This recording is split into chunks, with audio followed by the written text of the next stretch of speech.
The World Health Organization has just released its brand new strategic plan for coronavirus disease threat management, and it reads less like public health guidance and more like the groundwork for a permanent pandemic-era control system dressed up as long-term preparedness. Let's dig in. The latest plan by the corporate and pharmaceutical upper echelon at the World Health Organization have just unveiled their latest strategic plan to make the COVID-19 emergency response permanent.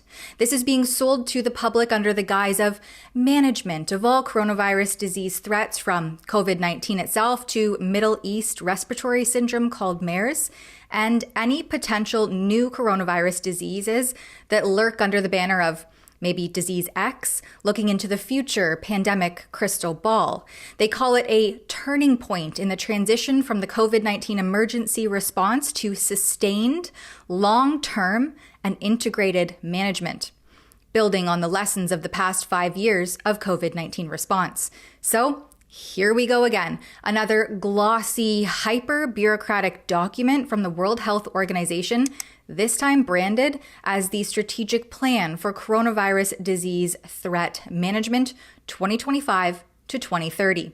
On its face, it reads like the usual for your health jargon about integration, equity, and sustainability. But beneath that polished language, this is more about implementing the architecture of a permanent global surveillance system, conveniently justified under the banner of disease prevention. It's hard not to notice the timing. After years of pushing for a sweeping pandemic agreement, one that still hasn't materialized in the form of WHO Director General Tedros Ghebreyesus so desperately wanted, the WHO now presents this 5-year strategic blueprint, and suddenly every country is urged to align, to harmonize, and to build resilient systems that all seem to point in the same direction. Centralized data control and pipelines, cross-sector monitoring, and a surveillance web stretching from humans to animals to the environment. All, of course, in the name of preventing the next coronavirus crisis, a manufactured crisis, if you will. This new announcement reminds us all at length of SARS in 2002, MERS in 2012, and COVID-19 in 2019, which reminds me how much better off would Canada have fared if the early warning signal we all paid for, called the Global Public Health Intelligence Network, wasn't getting a tech upgrade when COVID hit. You see, these systems are routinely prone to the very failures they claim to prevent: bureaucratic bottlenecks, political interference, and the kind of mission creep that quietly transforms public health tools into data harvesting machines with almost no transparency or accountability. But the message from the WHO is pretty much unmistakable. These threats justify whatever measures come next. The plan leans heavily on lingering concerns without mentioning the elephant in the room of the novel injections. Instead, the WHO cites long COVID statistics, ongoing circulation, and future uncertainty to rationalize expanding globalist infrastructure and reach. Then comes the heart of the system, CoViNet. It's an international network of reference labs and surveillance programs now extended to 45 national laboratories, cutting across human, animal, and environmental sectors.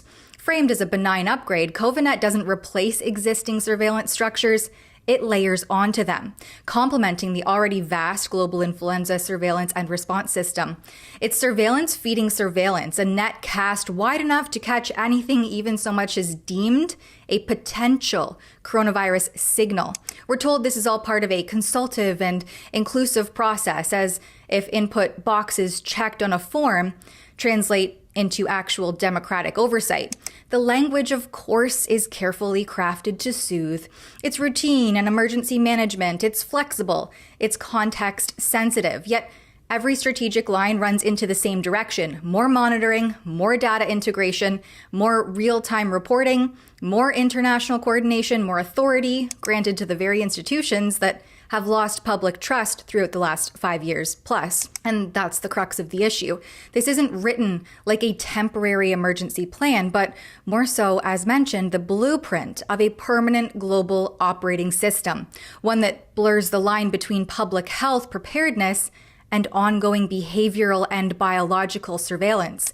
Take Objective 4, for instance, which is essentially a call for ever-expanding data collection under the banner of evidence generation.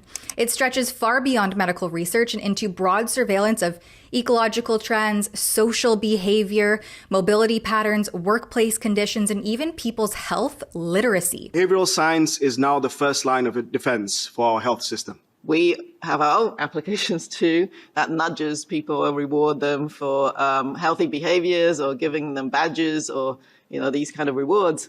The Government of Canada is a strong proponent of behavioural science as part of an interdisciplinary approach to improve the health and well-being of all. All of this is framed as necessary to understand how coronaviruses emerge and spread, but again, it reads more like an open-ended mandate to study and monitor virtually every aspect of human and environmental activity. On top of that, the plan pushes for ongoing investment in next-generation vaccines, diagnostics, and therapeutics, including products designed to block transmission, something that the earlier COVID-19 vaccines were widely marketed, with the expectation of curbing spread, only for real-world performance to fall far short of that pharma fever dream. This also shows us that the biomedical pipeline underpinning the COVID era isn't slowing down anytime soon, but instead it's being locked in, expanded, and formalized as a permanent pillar of global strategy. Look, I think we can all agree that disease prevention matters, but when every new proposal arrives packaged with sweeping data collection frameworks and top-down guidance that looks suspiciously like governance, people have every right to ask whether the infrastructure being built is truly about health or about control under the guise of health. Because if a global pandemic treaty couldn't be secured in the open, then it seems like this piecemeal technocratic strategic plan may well serve in its place, implemented not by consent, but by creep.